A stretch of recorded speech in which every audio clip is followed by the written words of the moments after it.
Hello guys, welcome है आपका। देखिए, आगे कंटिन्यू करते हैं हम लोग अपने टॉपिक स्टैटिक्स को। ठीक है। आज हम लोग जो हम लोगों का रेंज चल रहा है सेंट्रल एक्सिस, उसमें हम लोग देखेंगे कि सेंट्रल एक्सिस का इक्वेशन कैसे फाइंड आउट कर सकते हैं। ठीक है। सो ये एक छोटा आर्टिकल जैसा है, एग्जाम के लिए इम्पोर्टेंट भी है, आता है एग्जाम में। ठीक है।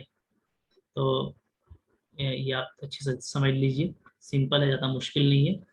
क्या है? To determine equation of central axis of a system of forces acting on a rigid body. ठीक है। तो आइए निकालते हैं। सेंट्रल एक्सिस का डेफिनेशन आप लोग जानते ही हो। क्या होता है? लोकस ऑफ दोज पॉइंट्स होता है। ठीक है। With respect to we can reduce the system in a wrench. ठीक है। उन सारे पॉइंट्स जिसको हम लोग बेस बना करके उसको रेंज में कन्वर्ट कर सकते हैं, तो उन सारे पॉइंट के लोकस को सेंट्रल एक्सिस कहा जाता है। ठीक है। चलो, अब देखिए हम लोग यहाँ पे स्टार्ट करते हैं। Take some conventionally chosen point O. ठीक है। कोई पॉइंट ओ हम लोग ले लेते हैं एज द ओरिजिन। ठीक है, उसको हम लोग ओरिजिन सपोज कर लेंगे। जैसे यहाँ पे फिगर दिख रहा है, ये ओ मेरा ओरिजिन है। ठीक है। And some mutually perpendicular line O X O Y O Z as the coordinate axes. Suppose with respect to O as the base point, the system reduces to a single force r vector। ठीक है। r vector का component क्या है? X Y Z axis में x Y Z है, and एक couple L M N. ठीक है। ओके। तो ये तो आप पहले से ही छोटा सा थ्योरी है, इसको आप लिख सकते हैं। शॉर्ट में भी आप लिख सकते हो कि let a system of forces converted to a wrench R G. ठीक है, जहाँ आर ये होता है और जी ये होता है। ठीक है, with respect to base point O. इसको आप शॉर्ट में भी लिख सकते हैं अपने हिसाब से। देखिए, next, let P X Y be any point on the central axis of the system. ठीक है। सपोज करते हैं कि यहाँ पे कोई पॉइंट है मेरा पी, और ये पी क्या है? ये पी है आपका एक्स वाई जेड। ठीक है। ओके। तो अगर पी एक्स वाई जेड है, तो इसका जो पोजीशन वेक्टर है इसको हम लोग क्या बोलते हैं? आर वेक्टर बोलते हैं। ठीक है ना। तो अगर पी मेरा एक्स वाई जेड है और ओपी अगर आर वेक्टर है, तो आर डेफिनेटली क्या होगा? X I Y J Z के होगा। ठीक है। अब देखिए, पॉइंट पी इस आपका येलो लाइन पर है, तो इसी येलो लाइन को हम लोग क्या बोलेंगे? सेंट्रल एक्सिस बोलेंगे। ठीक है। और हमको इसी सेंट्रल एक्सिस का इक्वेशन फाइंड आउट करना है। क्लियर है? ठीक है। तो आइए देखिए, अब हम लोग जो पहले से रिजल्ट हमारे पास है उसको हम लोग अप्लाई करेंगे यहाँ पे। ठीक है। तो चलिए आगे बढ़ाते हैं इसको। Okay. Since this point P be any point on the central axis of the system, चूंकि ये जो पॉइंट है ये सेंट्रल एक्सिस का है, देयरफॉर क्या कर सकते हैं हम लोग? इस P के रेस्पेक्ट में हम लोग फिर से सिस्टम ऑफ जो फोर्सेस है उसको हम लोग एक रेंज में कन्वर्ट कर सकते हैं। ठीक है, से आर डैश जी डैश। ठीक है। ओके। अगर ऐसा पॉसिबल है तो देखिए, पहले तो ओ के रेस्पेक्ट में हम लोग एक रेंज बनाए हैं। क्या है ये है आर जी। ठीक है। और यहां से आर डिस्टेंस पे नया बेस पॉइंट हो गया मेरा पी। ठीक है। तो इस पी के रेस्पेक्ट में हमको जो नया रेंज मिल रहा है वो क्या है? वो है आर डैश वेक्टर और जी डैश वेक्टर। ठीक है। तो अब आप यहाँ से प्रॉपर्टी पता है, देन क्या होता है बताइए? हम लोग ये जानते हैं कि आर मेरा इनवेरिएंट रहता है, यानी आर और आर डैश ये दोनों सेम रहेगा। ठीक है। और जो जी डैश मेरे को मिलेगा वो क्या मिलेगा? वो मिलेगा जी माइनस दोनों बेस पॉइंट के बीच का डिस्टेंस आर वेक्टर। ठीक है, इनटू रिजल्टेंट आर वेक्टर, यही मिलता है। ये रिजल्ट आपको पहले से मालूम है। ठीक है। क्योंकि आर डैश जी डैश क्या है? आपका रेंज है। क्लियर? अच्छा, अब देखिए, अब हम लोग यहाँ पे कुछ और भी काम करेंगे एल्सो। ये तो हो गया आपका रिजल्ट नंबर 1। ठीक है, नीचे चलिए थोड़ा। आल्सो ये भी हम लोग जानते हैं क्या होता है कि जो जी डैश होगा मेरा वो क्या होगा? वो पैरेलल होगा किसके? आर डैश के। क्योंकि ये दोनों रेंज है तो दोनों का डायरेक्शन सेम रहेगा। ठीक है। यहाँ से हम इसको क्या लिख सकते हैं? G dash is equal to P R dash, ठीक है। यहाँ पी हमारा पिच होता है, okay, where P is pitch of range, where P is pitch of range, ठीक है, ये आप पहले से जानते हैं। अच्छा, अब देखिए यहाँ पे जी डैश का जो वैल्यू है वो क्या है, तो वो है आपका G minus R cross P, ठीक है। इधर भी मेरा पी हो गया, sorry R cross R vector, ठीक है, ये इक्वेशन 1 से। और आर डैश को हम लोग क्या लिख सकते हैं, आर डैश को हम लोग लिख सकते हैं आर वेक्टर। तो यहाँ पे हम लोग क्या किए हैं, यूज द इक्वेशन और रिलेशन 1, ठीक है, इसको यूज किए हैं। अब देखिए आपका जो जी है, ठीक है, तो जी को हम लोग क्या लिख सकते हैं, तो जी को हम लोग लिखेंगे L I plus M J plus N के,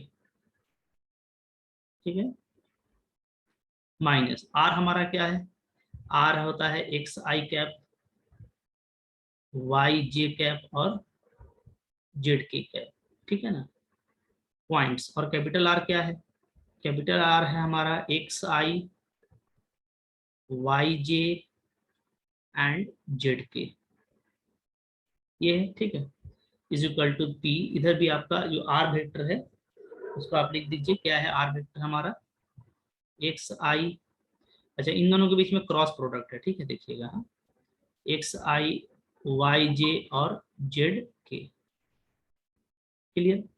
अच्छा अब देखिए इन दोनों का जो क्रॉस प्रोडक्ट हम निकालेंगे तो वो आप इसको ऐसे भी निकाल सकते हैं, ठीक है, L I plus M J plus N K minus, ठीक है, इसको आप वो डिटर्मिनांट के फॉर्म में इस तरीके से भी निकाल सकते हैं, ठीक है, डिटर्मिनांट ले लीजिए इधर ये, और आई जे और K, small X small Y small Z, capital X capital Y capital Z, ठीक है, ये जो डिटर्मिनांट वैल्यू आएगा ये वही रहेगा, equal to P capital X I Y J and Z K, clear है, ठीक है। चलिए अब इसके बाद हम लोग देखते हैं कि ये आप सोल्व करेंगे तो क्या आएगा, ये आ जाएगा आपका L I plus M J plus N K minus I component को अगर हम लोग निकालते हैं तो क्या आ जाएगा, small Y Z minus small Z Y, ठीक है। इसमें कंपोजिशन आपको देखना है, एक स्मॉल है एक कैपिटल है, ध्यान से देखिएगा, ठीक है, ये स्मॉल है ये कैपिटल, फिर ये कैपिटल ये स्मॉल, ठीक है, ये हमारा आई कैप हो गया। फिर आपको वो जे कैप वाला मिलेगा, ठीक है, तो जे कैप वाला भी मैं पॉजिटिव में ही लिख देता हूँ, तो क्या आएगा, ये जेड एक्स और माइनस एक्स जेड, ठीक है, Z x minus x Z, ठीक है, स्मॉल वाला छोटा लिखा है और कैपिटल वाले को बड़ा लिखा है, ध्यान दीजिएगा, ठीक है। यहाँ पे भी आपका देखिए कैपिटल है, कैपिटल को ऐसे कर देता हूँ, और ये स्मॉल है, ये मेरा कैपिटल है और ये मेरा स्मॉल है, ठीक है, ये मेरा फिर हो गया जे कैप। इसी तरीके से के कैप का मिलेगा, क्या मिलेगा, X Y minus Y X, ठीक है, के कैप इज इक्वल टू, इधर आपका क्या है, पी एक्स आई plus P Y J plus P Z K, clear, ठीक है, ओके। अब इसके बाद हम लोग आई जे के को इक्वेट कर लेते हैं, तो आई जे को ये के कंपोनेंट पे जगह करेंगे तो क्या आ जाएगा, कैपिटल एल माइनस ये यहाँ पे आ जाएगा वाई जेड प्लस लिख सकते हैं Z Y, this is the I component plus M minus Z X plus X Z, okay, ये हमारा हो जा रहा है J cap plus N minus X Y minus Y X, this is our K cap, ठीक है। और इधर वही हमारा है P X I P Y J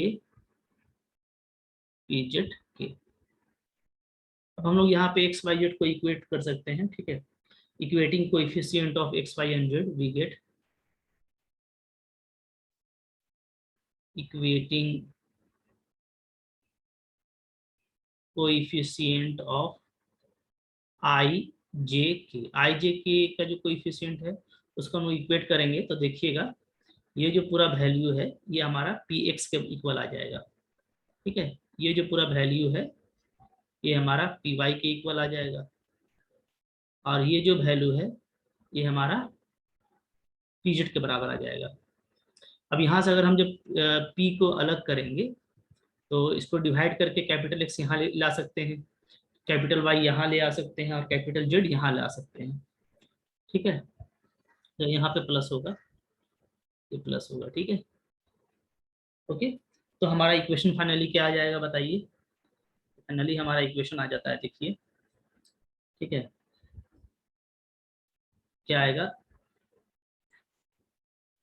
L minus Y Z plus Z Y divided by capital X equal to M minus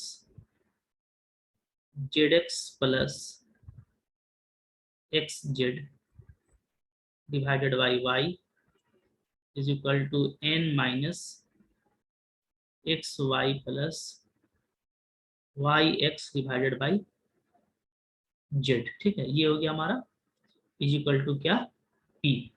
P इधर बचेगा, सब में कांस्टेंट आ रहा है पी, ये पी मेरा पिच है, तो इस पिच को हम लोग ऐसे भी तो लिख सकते हैं ना, पिच का वैल्यू क्या होता है, तो पिच का वैल्यू हम लोगों को पता है, होता है ये एल एक्स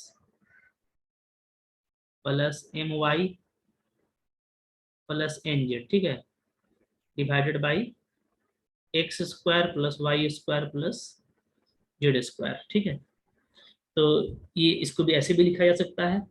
और यहाँ पे एक बात देखने लायक है कि चूंकि ये हमारा क्या है, सारा जो है रेशियो प्रोपोर्शन में लिखा हुआ है, तो प्रोपोर्शन का अगर आप प्रॉपर्टी लगाएंगे, ठीक है, ऊपर नीचे अगर आप इसमें एक्स से मल्टीप्लाई करते हैं, इसमें वाई से और इसमें जेड से, और ऐड करते हैं, तब भी आपको यही आता है।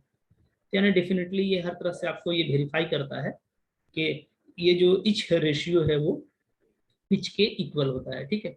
ये जो इक्वेशन है, ये इक्वेशन हमको क्या है, आप देखिएगा कि हम लोग जानते हैं कि एक्स वाई जेड डिग्री में, फर्स्ट डिग्री में एक्स वाई जेड का कोई भी इक्वेशन प्लेन का इक्वेशन होता है।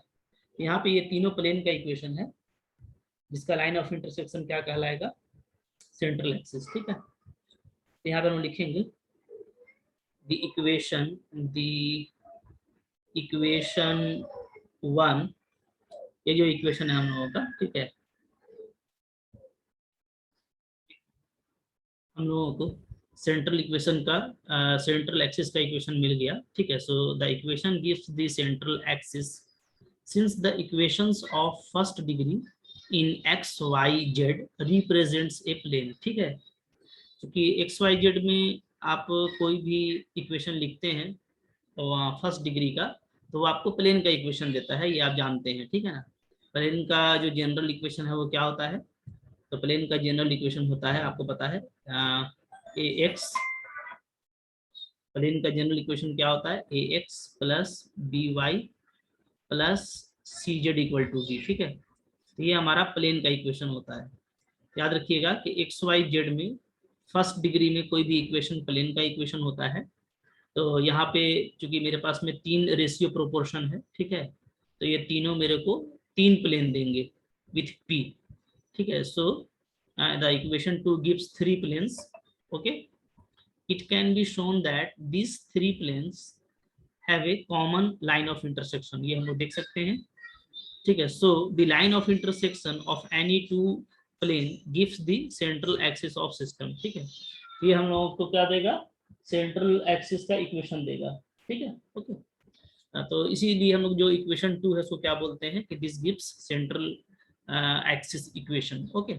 अब देखिए इसको याद करने का तरीका यहाँ पे मैं बताने जा रहा हूँ, ठीक है। ओके, वे टू रिमेम्बर, हाँ, easy way to remember, easy way to remember, ये आप कैसे इसको आसानी के साथ में याद कर सकते हैं, ठीक है। ओके, तो देखिए ये इस तरीके से आप बना लीजिए एक सर्किल। ओके, और इसमें जो है हम लोग इसको क्लॉकवाइज में लिखेंगे, क्लॉकवाइज डायरेक्शन में एल लिखेंगे। तो यहाँ ध्यान ये दीजिएगा ना कि एल एम एन में जहाँ पे एन आपका फिनिश हुआ है, फिर वहीं से आप एक्स को स्टार्ट कर लीजिए, तो एक्स वाई जेड भी क्लॉकवाइज में लिखा जाएगा, ठीक है। ओके, तो याद रहेगा जहाँ पे एन खत्म हुआ होगा वहां से एक्स शुरू होगा, तो एक्स वाई जेड लिखा जाएगा, ठीक है। इस तरीके से लिखेंगे तो आप देखेंगे कि एल के साथ कौन सा फैक्टर माइनस होगा। तो ये जो है आपको देगा, ये आपको देगा ऐसे लिखिएगा, आप स्मॉल वाई लिखिएगा तो कैपिटल जेड लिखिएगा, माइनस स्मॉल जेड लिखिएगा तो कैपिटल वाई लिखिएगा, तो आपको ये टर्म देगा, ठीक है। तो आप एल में इस टर्म को माइनस करते हैं, तो एल में जब हम लोग इसको माइनस करेंगे, ओके, तो ये देखिए क्या आ जाएगा, ये आ जाएगा एल माइनस वाई जेड और प्लस क्या आ जाएगा जेड वाई, ठीक है। तो ये आपको फिर यहाँ से जो आया था ये आपको यहाँ से मिल जा रहा है, ये वाला, ठीक है। इसी तरीके से जब हम एम का लेंगे तो एम वाले में हम ये जेड और एक्स का लेंगे तो कैसे लिखेंगे, ठीक है। तो हमेशा देखिए डायरेक्शन आपका ये क्लॉकवाइज रहेगा, ठीक है। यानी पहले जेड लेंगे फिर एक्स लेंगे, तो क्या बनेगा, तो छोटा लिखेंगे जेड और कैपिटल एक्स लिखेंगे, माइनस फिर एक्स को लिखेंगे स्मॉल और कैपिटल जेड लिखेंगे, ठीक है। फिर इसको हम जब एम में माइनस करेंगे इस फैक्टर को, तो हमको ये टर्म मिल जाता है सेकेंड वाला, ठीक है। और थर्ड वाला क्या है, और आपको जो डिवाइड करना है, तो जेड एक्स के अलावा जो बच गया, जैसे वाई बच गया तो आप वाई से डिवाइड करेंगे, ठीक है। शुरू वाले में आप एक्स से डिवाइड करेंगे तो इजी है याद रखना। फिर इसमें आप देखेंगे ये, तो इसमें एक्स और वाई को इस चलेंगे हम लोग इस क्लॉकवाइज में, तो क्या मिलेगा, small X capital Y minus small Y capital X, ये मिल जाएगा, ठीक है। इसको आप जब इसमें घटाइएगा एन में, तो फिर आपको ये मिल जाएगा। तो आप इस तरीके से इसको आसानी से याद रख सकते हैं, ठीक है। तो आई होप आपको सेंट्रल एक्सिस का इक्वेशन अच्छे से याद रहेगा, इसको अच्छे से कर लीजिए, ये आपके लिए इंपॉर्टेंट रहने वाला है, ठीक है। बाद हम लोग एक और इसमें पहला एग्जांपल देखते हैं, ठीक है। जो क्वेश्चंस एग्जाम के लिए इंपॉर्टेंट रहता है उसमें ये भी क्वेश्चन है। क्या है question, a single force is equivalent to components X vector Y vector Z vector, okay, along coordinate axes and two couples L M N about these axes, okay, prove that the magnitude of single force is root under x square plus y square plus z square and the equation of its line of action are this one, ठीक है। तो ये हमको proof करना है, तो ये देखिए एक सिंपल क्वेश्चन है, कैसे डील करेंगे हम लोग। तो सबसे पहले देखिए आपको एक्स वाई जेड जो है वो दिया हुआ है कि क्या है, कंपोनेंट है, ठीक है ना, फोर्स का अलोंग द एक्सिस। तो डेफिनेटली अगर सिंगल फोर्स को हम आर वेक्टर से डिनोट करते हैं तो आर वेक्टर का वैल्यू क्या हो जाएगा, therefore R vector is equal to X I Y J plus Z K, and hence its magnitude is this one, ठीक है। तो ये तो एक सिंपल सा रिजल्ट था जो आप पहले से भी जानते हैं। अब आइए हम लोग देखते हैं कि जो ये सिंगल फोर्स है, ठीक है, उसका लाइन ऑफ एक्शन हमको ये प्रूफ करना है। तो देखिए जो सिंगल फोर्स है, सिंगल फोर्स में अगर हम कन्वर्ट कर रहे हैं तो डेफिनेटली क्या है, उसका जो लाइन ऑफ एक्शन है वो क्या होगा, सेंट्रल एक्सिस होगा, ओके। इसलिए कि सेंट्रल एक्सिस के अबाउट में ही हम लोग क्या करते हैं, सिस्टम को रेंज में कन्वर्ट करते हैं, ठीक है।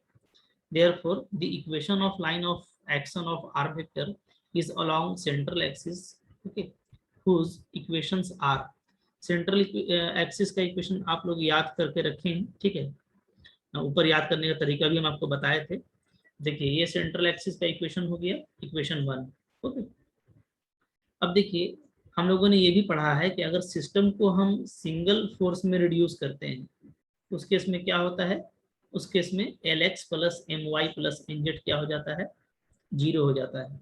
ये रिजल्ट भी हम लोग प्रूफ कर चुके हैं, ठीक है। तो इसका मतलब है कि जो पिच है पी, पी का वैल्यू क्या हो जाएगा, जीरो। इसलिए कि आप पिच का वैल्यू जानते हैं, पिच का वैल्यू क्या होता है, तो इस पिच पी का वैल्यू होता है Lx plus M Y plus N Z divided by X square plus Y square plus Z square. अगर ये जीरो है तो ये पिच जीरो हो गया, ठीक है। और अगर पिच जीरो हो गया यानी पी का वैल्यू अगर हम जीरो ले लेंगे तो मेरा जो इक्वेशन 1 है वो क्या हो जाएगा, ठीक है। देखिए वो मेरा आ जाएगा इक्वेशन 1, ठीक है। थोड़ा इसको और ऊपर कर लेते हैं। देखिए इक्वेशन 1 रिड्यूसेस टू, तो इक्वेशन 1 मेरा क्या आ जाएगा, सिंपली ये भी जीरो हो गया, पहला रेशियो भी जीरो, दूसरा रेशियो भी जीरो और तीसरा रेशियो भी जीरो। तो उससे जो न्यूमरेटर है वो जीरो हो जाएगा, यानी क्या मिलेगा, यानी हमको L minus Y Z plus Z Y ये जीरो मिल जाएगा। इसी तरीके से दूसरे रेशियो से M minus Z X plus X Z zero मिल जाएगा और तीसरे रेशियो से N minus X Y plus Y X zero मिल जाएगा, ठीक है। अब यहाँ से अगर हम एल एम और एन को अलग कर दें तो ये मेरा एल है, ये एम आएगा, ये एन आएगा। अब हम एल एम एन को डिवाइड करते हैं अगर इधर, ठीक है, तो जाहिर सी बात है कि उधर 1 बचेगा, तो हम इसको ऐसे लिख सकते हैं। यही हमको प्रूफ करना था, ठीक है। तो कुछ नहीं, बस सेंट्रल एक्सिस का इक्वेशन लगा करके आपको उसमें condition of reduction of single force लगा देना है, ठीक है, यानी पिच को जीरो कर देना है। जब भी सिंगल फोर्स में कन्वर्ट करेंगे आपका पिच जीरो हो जाएगा, ये रिजल्ट भी आपको याद रखना है, ठीक है। अच्छा, अब आइए क्वेश्चन नंबर 2 की तरफ चलते हैं, ठीक है। क्वेश्चन नंबर 2 क्या है हमारा, देखिए क्वेश्चन नंबर 2 है, okay, equal forces act along the coordinate axis and the straight line. क्या बोल रहा है, इक्वल फोर्सेस है, यानी कि डेफिनेटली क्या होगा, चार फोर्स होगा, इसलिए कि कोऑर्डिनेट एक्सिस के अलोंग में भी लग रहा है और एक स्ट्रेट लाइन दिया हुआ है इसके अलोंग में, तो 3 एक्सिस हो गया और एक ये लाइन, तो 4 लाइन के अलोंग में इक्वल फोर्स लग रहा है, तो डेफिनेटली 4 फोर्स होगा इक्वल, ठीक है। तो हमको फाइंड करना है equation of central axis of this system, यानी ये जो 4 फोर्स है इसको अगर हम सिंगल फोर्स में कन्वर्ट करें, ठीक है, विथ ए सिंगल कपल, जिसमें दोनों का एक्सिस क्या हो जाए, पैरेलल हो जाए, ऐसा अगर हम करते हैं तो डेफिनेटली हमको क्या है, जो लोकस ऑफ पॉइंट है वो सेंट्रल एक्सिस मिलेगा, तो हमको सेंट्रल एक्सिस का इक्वेशन निकालना है, ठीक है। और इस तरह का क्वेश्चन आपके लिए इंपॉर्टेंट है, तो आप इसको अच्छे से देखिए, एग्जाम में ऐसा क्वेश्चन आता है। कैसे करना है आप स्टेप बाय स्टेप इसको अच्छे से देख लीजिए, ठीक है। तो ये सोल्यूशन करते हैं। Let equal forces P acts along coordinate axes, ठीक है, and given line whose equations are। तो जैसा मैंने आपको बताया कि सपोज कर लेते हैं कि इक्वल फोर्स मेरा P वेक्टर है और ये एक्ट हो रहा है along कोऑर्डिनेट एक्सिस यानी एक्स वाई और जेड एक्सिस में, और एक लाइन दिया हुआ है उसके along में, यानी 4 फोर्स है, तो चारों का लाइन ऑफ एक्शन लिख लेते हैं हम लोग, ठीक है। क्या क्या है, एक है एक्स एक्सिस, तो एक्स एक्सिस का इक्वेशन यहाँ पे लिख लिया गया है, यही होता है, ठीक है। डेफिनेटली ये किससे पास कर रहा है तो आप देखिएगा, तो ये पास करता है 0 0 0 से, ठीक है ना। और इसका डायरेक्शन कोसाइन अगर देखेंगे हम लोग, ठीक है, तो वो क्या होता है, वो होता है 1 0 0, ये आपको पता है एक्स एक्सिस का, ओके। इसी तरीके से वाई एक्सिस है, ये जेड एक्सिस है, ठीक है। और जो गिवन लाइन दिया हुआ है उसको मैंने यहाँ पे लिख दिया है। अब यहाँ इसके बाद आपको क्या करना है, आपको जो है component of forces find out कर लेने हैं, ठीक है। वो कैसे फाइंड आउट करेंगे, तो देखिए, ओके, ये टेबल बनाइएगा। ये टेबल बनाने में आपको कैसे करना है, ठीक है। सबसे पहले आप डायरेक्शन कोसाइन ऑफ लाइन लिख लेंगे, जो भी लाइन दिया है, फिर coordinate of point of application of forces, ठीक है, यानी किस पॉइंट से कौन सा लाइन पास कर रहा है वो आपको लिख लेना है, ठीक है। Coordinate of point of application of forces, और नीचे कंपोनेंट ऑफ फोर्सेस ये हम लोग निकालेंगे, ठीक है, अलोंग एक्सिस। तो देखिए कैसे काम किया जाएगा, ठीक है। सबसे पहले हम लोग लिखते हैं डायरेक्शन कोसाइन ऑफ लाइन, तो फर्स्ट लाइन का जो डायरेक्शन कोसाइन है एक्स एक्सिस का वो क्या होता है 1 0 0, ठीक है।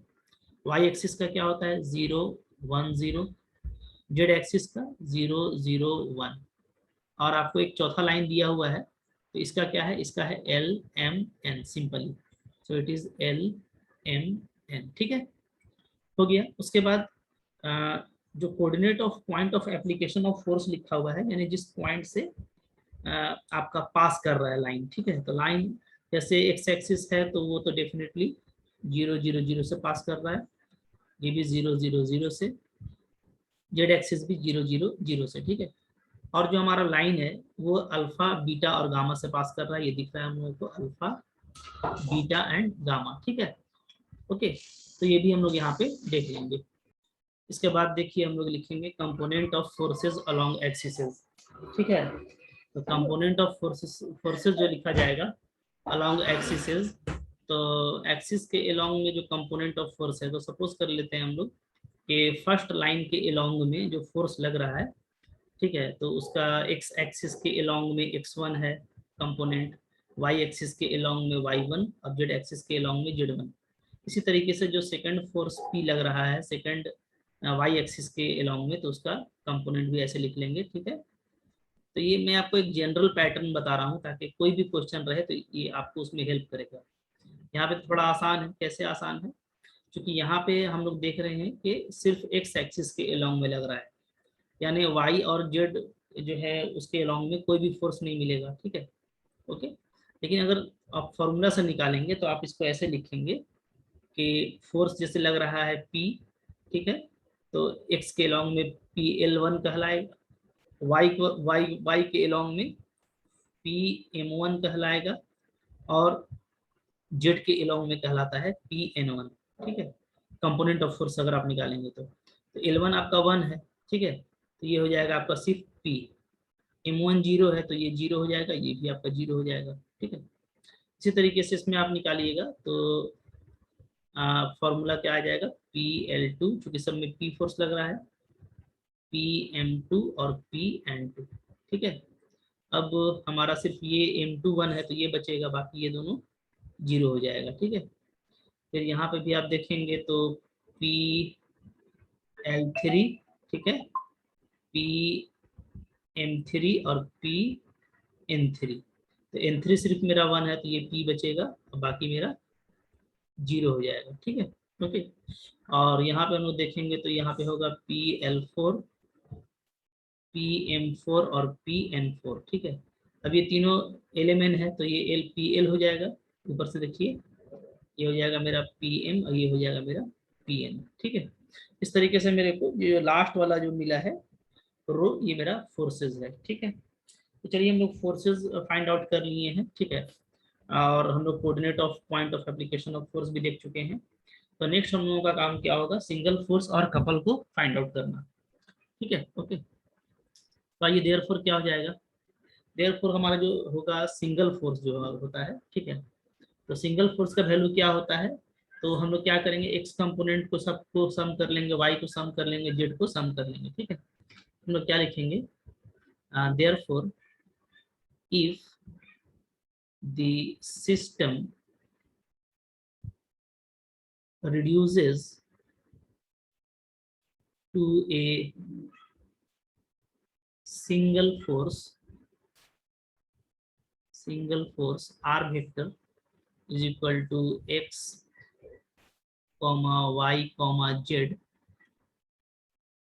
and a couple, अगर एक को कपल मिलता है g vector l m n, ठीक है, देन क्या होगा बताइए, देन तो हम पहले एक्स वाई जेड का वैल्यू निकाल लेते हैं।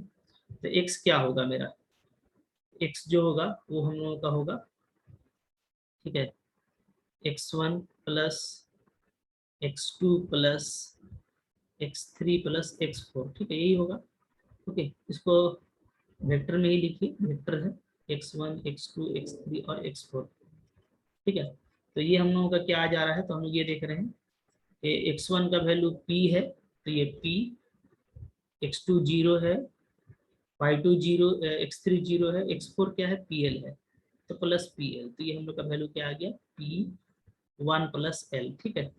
मैग्नीट्यूड वाइज ही लिख रहे हैं अभी हम लोग, तो हम लोग लास्ट में क्या करेंगे कि इसका हम लोग रिजल्टेंट लिख लेंगे, ठीक है। तो हम लोग अभी एक्स वाई जेड ही निकाल रहे हैं, तो एक्स वाई जेड आप इस तरीके से लिख सकते हैं, ठीक है ना, मैग्नीट्यूड वाइज।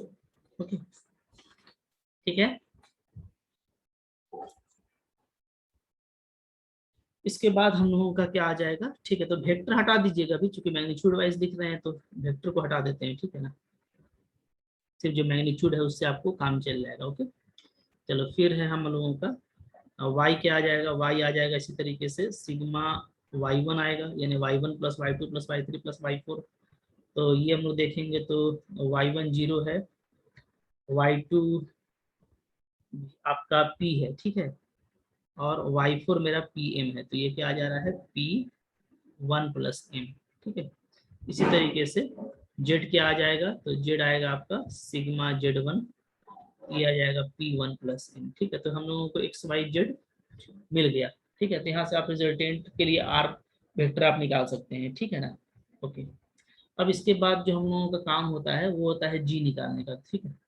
तो देयरफॉर अगर आप यहाँ पे r लिखना चाहते हैं, r वेक्टर जो सिंगल फोर्स है वो क्या है, वो है मेरा x, ठीक है, y और z, ये कंपोनेंट है, ठीक है।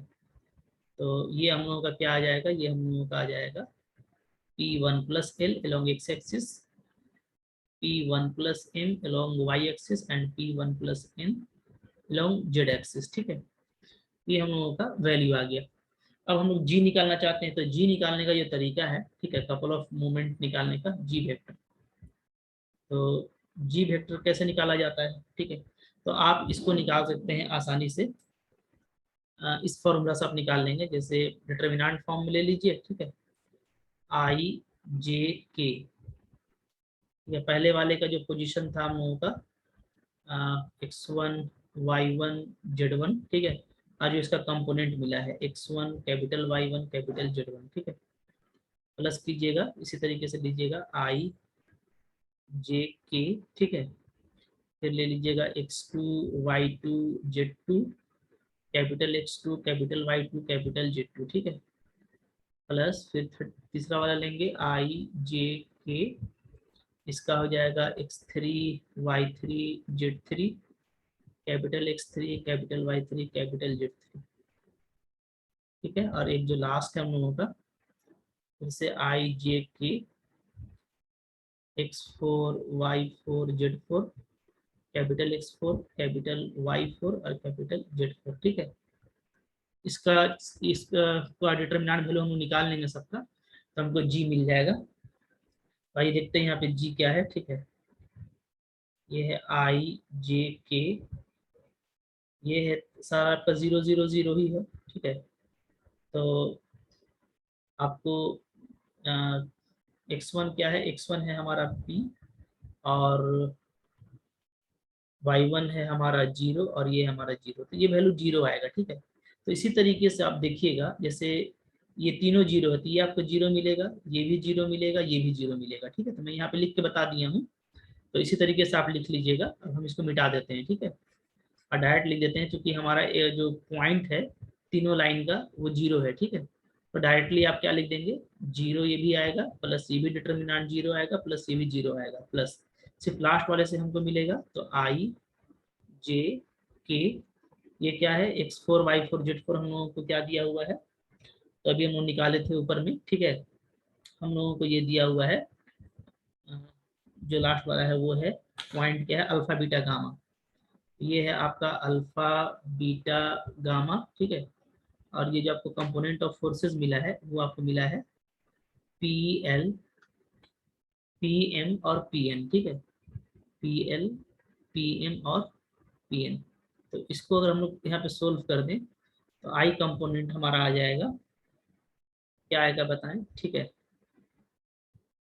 P into beta N minus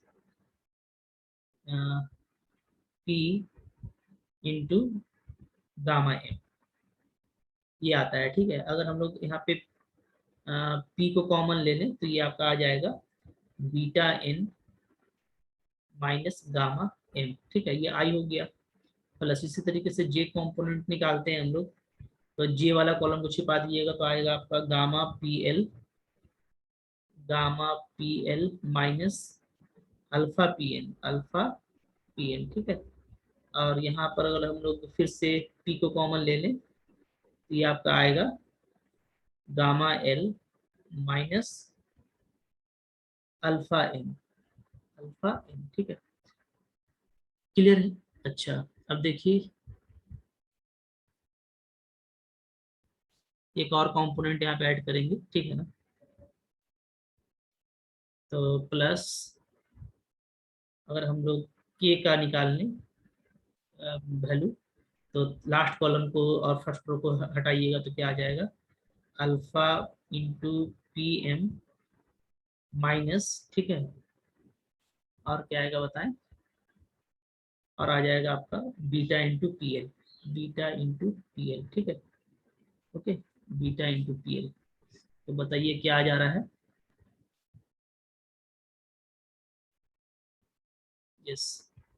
तो प्लस अगर हम लोग फिर से पी को कॉमन ले लें तो आ जाता है alpha M minus beta L, ठीक है, ये आ गया।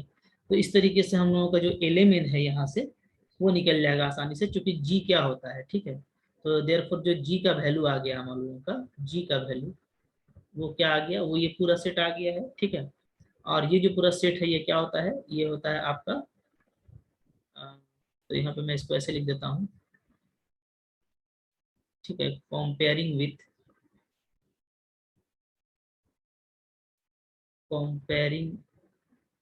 With G vector is equal to क्या होता है, L I plus M J plus N K, ठीक है। तो मगर अगर मैं एलिमेंट को यहाँ से अलग करूँ, ठीक है, इससे इक्वेट करूँ तो मेरा एल क्या होगा, तो डेफिनेटली देखिए एल होगा आई का कोइफिशिएंट, एम हो जाएगा जे का कोइफिशिएंट और एन हो जाएगा के का कोइफिशिएंट, ठीक है। देयरफॉर हमारा यहाँ से एल आ जाएगा P into beta M, beta N, beta N minus gamma M, okay, M हमारा आ जाएगा P into gamma L minus alpha N, और हमारा एन आ जाएगा alpha M P into alpha M minus beta L, ठीक है। तो हम लोगों का एलिमेंट का वैल्यू यहाँ से निकल जाता है, ओके। अब हमारा अगर एलिमेंट का वैल्यू निकल गया है और ऊपर में एक्स वाई जेड का वैल्यू भी निकल गया है, तो हमको क्या है, निकालना अब आसान है, ठीक है, इक्वेशन ऑफ सेंट्रल एक्सिस, ठीक है। तो देखिए क्या होगा, देयरफॉर आइए फाइनल काम कर लेते हैं हम लोग। तो therefore equation of central axis, equation of central axis is, क्या होता है इक्वेशन ऑफ सेंट्रल एक्सिस, इसका फॉर्मूला हम लोग जानते हैं, ठीक है। आइए हम लोग फॉर्मूला यहाँ पे लिख लेते हैं इसका।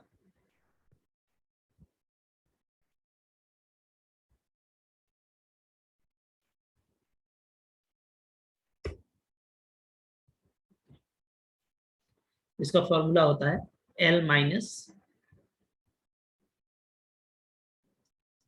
Y Z plus Z Y divided by X is equal to M minus Z X plus X Z divided by Y is equal to N minus X Y plus Y X divided by Z is equal to pitch, ठीक है। तो हम लोगों को जो कि सिर्फ equation निकालना है, तो हम लोग सिर्फ इसको भी लेके चल सकते हैं, ठीक है। तो यहाँ से फिर क्या आ जाएगा बताइए, यहाँ से अगर हम वैल्यू पुट अप कर दें तो एल का जो है वैल्यू हम लोगों ने निकाला ऊपर में, ये डाल दीजिए P into beta N minus gamma M minus, ठीक है। अच्छा अब देखिए यहाँ पे है हमारा स्मॉल वाई, तो चूंकि सेंट्रल एक्सिस जो निकाला जाता है, ठीक है, वो किसी पॉइंट के अबाउट में निकाला जाता है। तो ये जो स्मॉल एक्स वाई जेड है वो आपका वेरिएबल है जिसके टर्म में इक्वेशन आएगा, याद रखिएगा, ठीक है। तो स्मॉल वाई को रहने देंगे और कैपिटल जेड का वैल्यू हम लोग पुटअप करेंगे। तो कैपिटल जेड का वैल्यू क्या आया था, P into one plus N, ठीक है, प्लस स्मॉल जेड को रहने देंगे, कैपिटल वाई का वैल्यू क्या आया था, P into one plus M, ठीक है, डिवाइडेड बाई कैपिटल एक्स का वैल्यू क्या आया था, तो इसका वैल्यू आया था P into one plus L, ठीक है। ये पूरा फर्स्ट रेशियो का वैल्यू निकल गया। इसी तरीके से यहाँ पे निकालेंगे हम लोग, तो क्या लिखेंगे, एन का वैल्यू क्या है, P into gamma Y L minus alpha N, minus Z को रहने देंगे, कैपिटल एक्स क्या है, P into one plus L, ठीक है, प्लस एक्स को रहने देंगे, कैपिटल जेड क्या है हमारा P into 1+n divided by capital Y P into 1+n। ठीक है, फिर थर्ड रेशियो लिखा जाएगा, वो क्या है, पहले n का वैल्यू क्या है P alpha m minus beta l minus, ठीक है, स्मॉल एक्स, कैपिटल वाई का वैल्यू क्या है P 1+n plus small Y, capital X क्या है p इंटू 1+l, ठीक है, और कैपिटल जेड एल एम, ये m होगा m, ठीक है, यहाँ पे आ जाएगा p इंटू 1+n। क्लियर है, ठीक है, ओके। अब देखिए, अब हम लोग इसके बाद क्या करेंगे, हम लोग इसको थोड़ा सा सिंप्लीफाई करेंगे, ठीक है, और सिंप्लीफाई करके लिखेंगे p को ऊपर नीचे से कॉमन लेके कैंसिल किया जा सकता है, ठीक है, तो p को आप कैंसिल कर दीजिएगा, तो क्या बच जाएगा, तो बच जाएगा आपका beta n minus gamma m, ठीक है, माइनस y1+n प्लस z1+m, ठीक है, डिवाइडेड बाई क्या आ जाएगा 1+l, ठीक है, ये आ जाएगा, ये इक्वल होगा हम लोगों का। फिर नेक्स्ट पी को हटाएंगे तो gamma L minus alpha N minus z1+l plus x1+n divided by 1+m, ठीक है, ये हो गया, और ये इक्वल टू आ जाएगा, फिर से p को हटाएंगे तो alpha m minus beta l minus p1+m plus, अच्छा p तो हटा चुके हैं तो p को हटा दीजिए, ठीक है, तो क्या बचेगा यहाँ पे minus x1+m plus y1+l divided by 1+n। यही हमारा रिक्वायर्ड जो है वो इक्वेशन ऑफ सेंट्रल एक्सिस है, और ये इंपॉर्टेंट है, मतलब ज़्यादा मुश्किल नहीं है, आपको बस एक टेबल बनाना है, टेबल से आपको जो है कैपिटल एक्स वाई जेड का वैल्यू और जी के लिए एलिमेंट मिल जाएगा, तो वहाँ से बस आप इसको सेंट्रल एक्सिस में पुटअप कर देंगे तो आपका काम हो जाएगा, ठीक है, इस तरीके से हम लोग को करना है।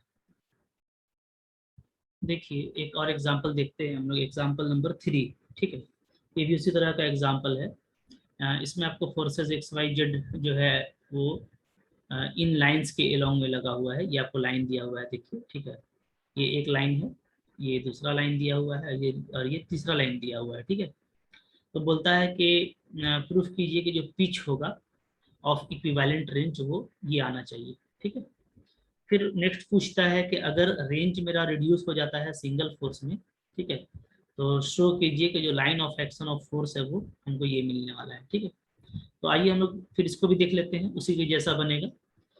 इस बार क्या है कि तीन अलग अलग फोर्सेज है एक्स वाई और जेड, और तीनों अलग अलग लाइन पे लग रहे हैं, ठीक है, और तीन ही लाइन है, तो इन तीन लाइंस का इक्वेशन हम लोग पहले यहाँ पे देख लेते हैं, ठीक है, कि क्या होगा, ओके, आइए देखिए, देखिए ये जो लाइन है, एक लाइन आपका दिया हुआ है y=0 z=c, तो ये कैसे लिखा जाएगा, ये इस तरीके से लिखा जाएगा, टेक्निक ये होता है कि जो मिसिंग है जैसे x, तो उसके नीचे सिर्फ 1 लगेगा, x-0/1, और बाकी के नीचे 0 लगेगा, ठीक है, इससे आप देख सकते हैं क्रॉस मल्टीप्लीकेशन करेंगे तो y आपका 0 आ जाएगा, y आपका 0 आएगा और z आपका c आ जाएगा।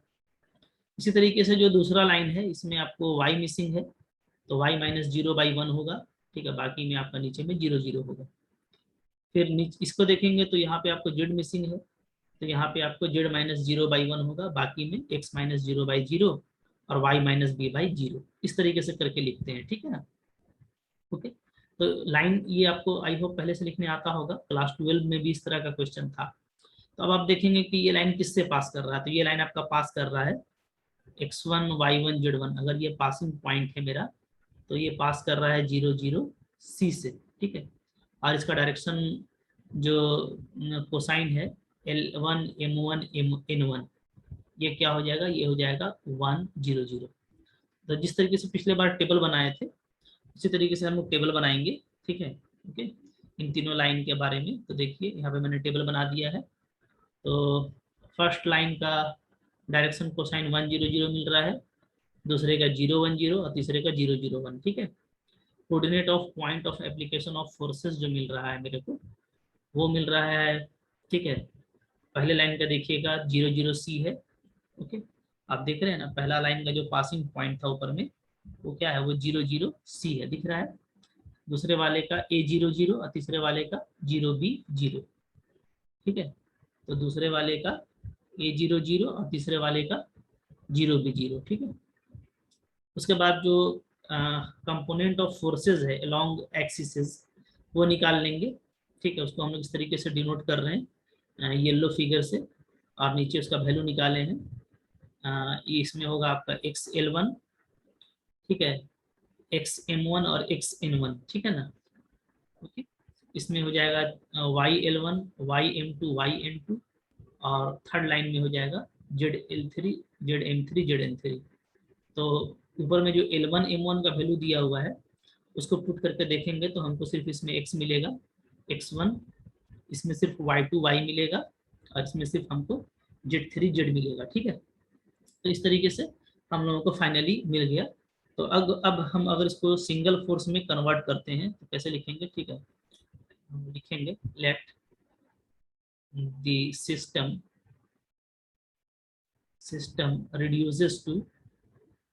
reduces to रेंज, एक रेंज में कन्वर्ट कर रहे हैं हम लोग R और G में।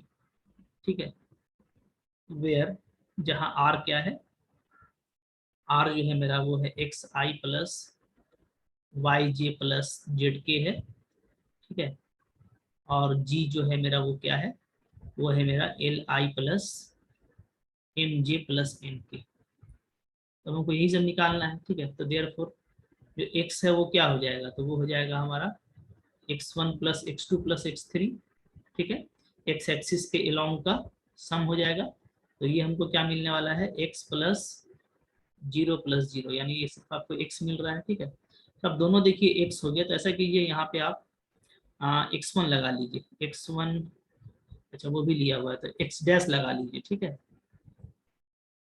X dash, X dash, Y dash, Z dash. ठीक है, तो X डैश मेरा क्या आ गया, X आ जाएगा, Y डैश क्या आ जाएगा, इसी तरीके से सिग्मा Y1 ले लेंगे तो ये Y आ जाएगा, और आपका जो Z डैश है वो क्या आ जाएगा, सिग्मा Z ले लीजिएगा तो ये आपका सिग्मा Z1 लेंगे, यानी Z1 Z2 Z3, तो ये हमको मिलेगा Z। ठीक है, इस तरह से आपको XYZ आपको मिल गया, X dash Y dash Z dash, यानी R आपको मिल गया।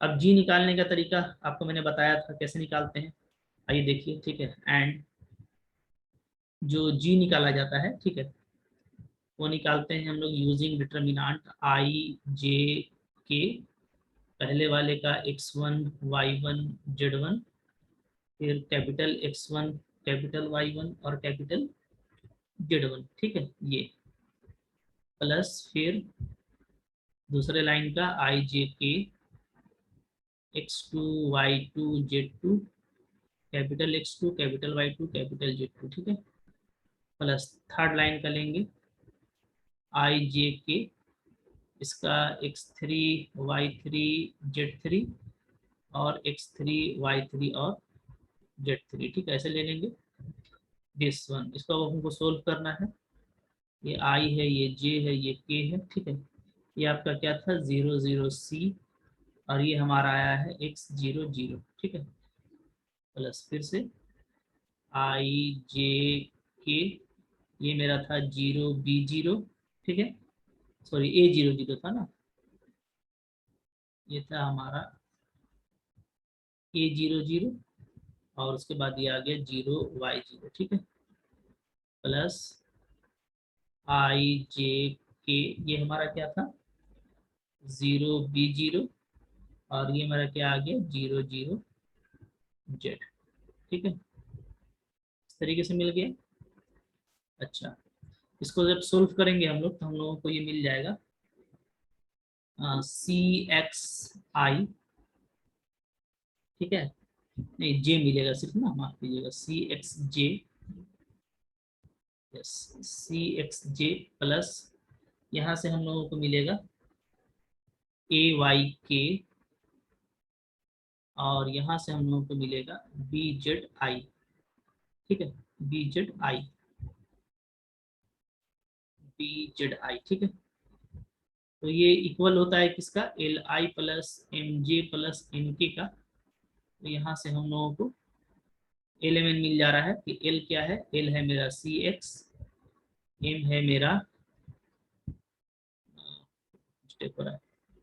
एल हो जाएगा मेरा बी जेड, ठीक है, आई कंपोनेंट वाला। इन हो जाएगा मेरा सी एक्स और इन हो जाएगा मेरा ए वाई, ठीक है। तो इस तरीके से हम लोगों को एल एम एन मिल गया। तो अब हम लोग यहाँ से पिच निकाल सकते हैं, ठीक है। तो जो पिच निकालने का फॉर्मूला होता है वो क्या होता है, देयरफॉर पिच। तो पिच पी का फॉर्मूला होता है, ठीक है, हो जाएगा यहाँ पे एक्स डैश हो जाएगा, क्योंकि X dash Y dash Z dash लिए हैं, L X dash M Y dash और एन जेड डैश, ठीक है, डिवाइडेड बाई एक्स डैश का स्क्वायर प्लस वाई डैश का स्क्वायर प्लस जेड डैश का स्क्वायर, ठीक है। अब देखिए, अब ये जो वैल्यू है एल का, ये है बी जेड, और एक्स डैश का वैल्यू क्या है आपका एक्स, प्लस एम का वैल्यू है सी एक्स, वाई डैश का वैल्यू वाई, प्लस एन का वैल्यू है ए वाई, और जेड डैश का वैल्यू है हमारा जेड, ठीक है। और डिवाइडेड बाई ये है हमारा X square Y square plus Z square. ये आंसर आपको मिल गया जो आंसर आपको चाहिए था, ठीक है। ये पिच हमारा ये होगा। अब जो इसका सेकंड पार्ट है, जिसमें ये बोल रहा है कि अगर ये सिंगल फोर्स में कन्वर्ट किया जाए, तो सिंगल रिजल्टेंट फोर्स में कन्वर्ट करते ही पिच जीरो हो जाता है, ठीक है। If the system is reduced to single resultant force, ठीक है। अगर ये सिंगल रिजल्टेंट फोर्स में कन्वर्ट होता है, देन क्या होता है, तो पिच ऑफ रेंज जीरो हो जाता है, ठीक है। ये आप पहले से भी जानते हैं, पिच ऑफ रेंज क्या हो जाएगा, जीरो, ओके। तो पिच ऑफ रेंज हमारा जीरो हो जाएगा, इसका मतलब है कि जो इक्वेशन है, ठीक है, वो हमारा क्या आ जाएगा, देयरफॉर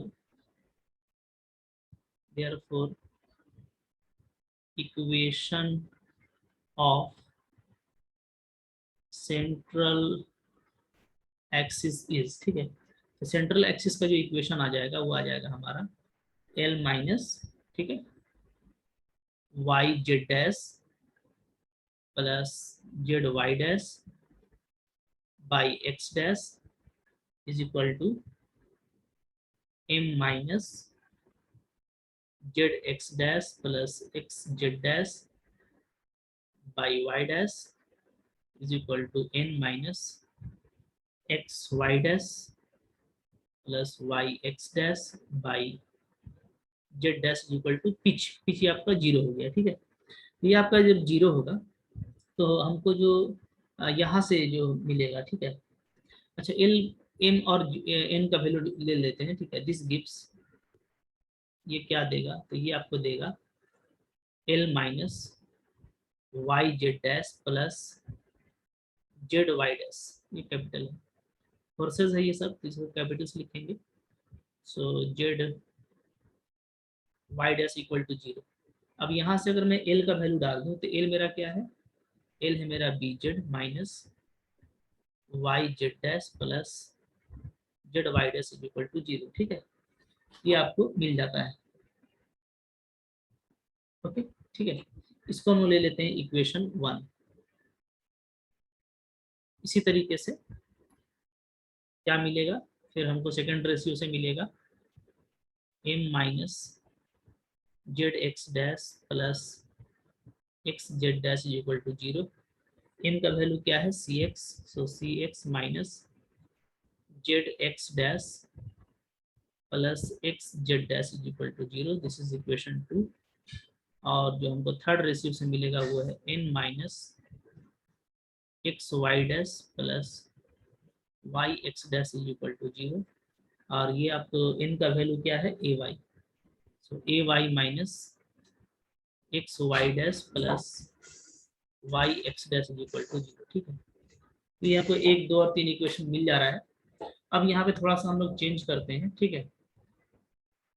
जैसे इक्वेशन वन जो है हमारा, वो उसको हम लोग चाहते हैं कि अब अच्छा यहाँ पे जो भी है ना, याद यहाँ पे आपको एक चीज ध्यान देना है, ठीक है, कि स्मॉल कौन है, स्मॉल है आपका जो विदाउट डैश वाला है वो स्मॉल है, पहला चीज, ठीक है। और दूसरा ये है कि जो कैपिटल है हमारा वो कौन है, तो कैपिटल देखिए ये कैपिटल याद रखिएगा, ये सब हमारा कैपिटल है, ये जेड कैपिटल है, एक्स कैपिटल है, वाई कैपिटल है। बाकी इसमें जो है जो डैश वाला है वो आपका कैपिटल है, और बाकी आपका स्मॉल है, ठीक है। तो मैं चाहता हूँ कि एक्स वाई जेड का कोएफिशिएंट में मैं लिख लूँ, ठीक है। तो एक्स वाई जेड का कोएफिशिएंट में अगर हम लोग लिखना चाहते हैं तो कैसे लिखेंगे, ठीक है, देखिए।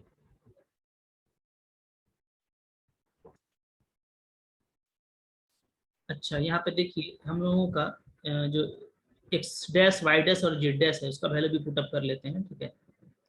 क्या है देखिए, सिंस ये है हम लोग का, सिंस क्या है, एक्स डैश जो है मेरा वो कैपिटल एक्स है, वाई डैश कैपिटल वाई है, और जेड डैश क्या है मेरा कैपिटल जी, ठीक है। देयरफॉर वन इम्प्लाइज, वन को हम कैसे लिखेंगे ध्यान दीजिएगा ना, वन को हम देखिए ऐसे लिख सकते हैं, 0x plus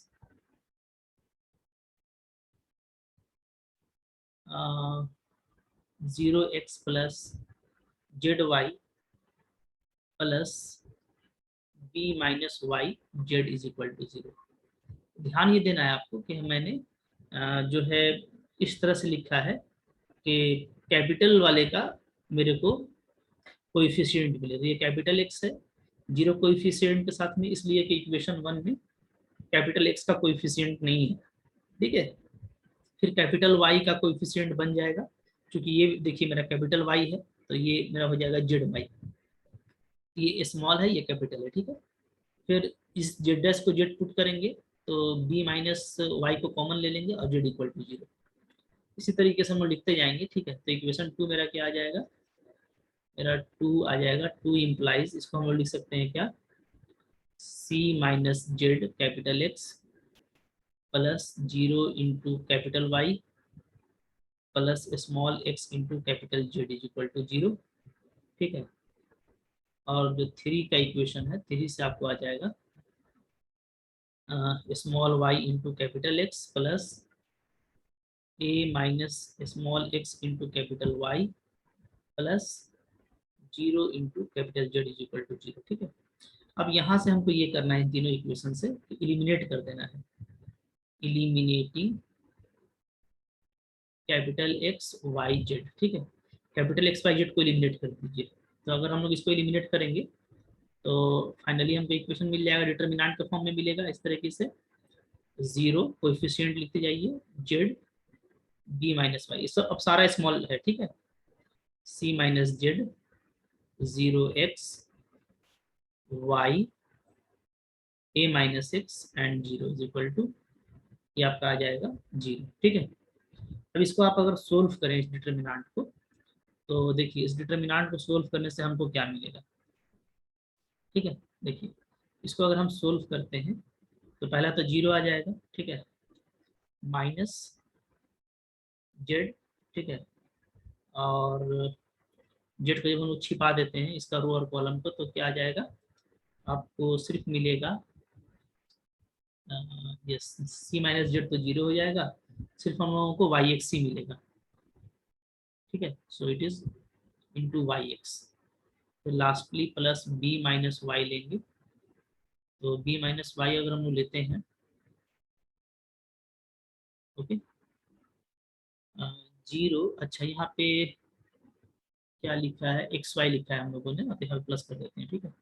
plus B minus Y लेंगे तो क्या मिलेगा, ये आपको मिलेगा C minus Z into A minus X is equal to 0, ठीक है। अब इसको आप सोल्व कीजिए, क्या आ जाएगा, वो एक्स वाई जेड, ठीक है। और इधर अगर हम लोग थोड़ा अरेंज करके लिखें तो ए माइनस एक्स को ऐसे ले आते हैं, ठीक है, और फिर इसको लिख देते हैं y माइनस बी, और इसको लिख देते हैं z माइनस सी, तो आपका ये y माइनस बी हो गया, ये आपका c माइनस जेड का नाम, a माइनस एक्स, ठीक है, इसी फॉर्म में लिखेंगे, एक ही तरह का कोई फॉर्म लिखते हैं। प्रूफ क्या करना था हम लोगों को, ए माइनस एक्स, अच्छा एक्स माइनस ए, ठीक है, उसी सेंस में लिख लेते हैं हम लोग। देखिए क्या आ जाएगा बताइए, एक्स माइनस ए, फिर y माइनस बी और z माइनस सी। तो तीनों को आप पलट लेंगे तो माइनस आ जाएगा कॉमन, उसको इधर ले आएंगे तो प्लस हो जाएगा। इस तरीके से देखिए आपका ये प्रूफ हो जा रहा है, ठीक है। तो इसमें भी कुछ नहीं है, टेबल बना लेना है, एलिमेंट का वैल्यू फाइंड आउट कर लेना है, एक्स वाई जेड जो फोर्सेज है उसको निकाल लेना है, ठीक है। और उसके बाद बस वही जो एक्सिस ऑफ इक्वेशन है, सेंट्रल एक्सिस का इक्वेशन, उसको लिख करके हम लोगों को पिच को जीरो कर देना है, और थोड़ा सा हम लोग फिर एलिमिनेट कर लेंगे जो हम लोगों का न्यू वेरिएबल था एक्स वाई जेड। तो यहाँ से हम लोगों का सेंट्रल एक्सिस से ये रिजल्ट मिल जाता है, ठीक है। सो कर लीजिए अच्छे से, ठीक है। Thank you for watching.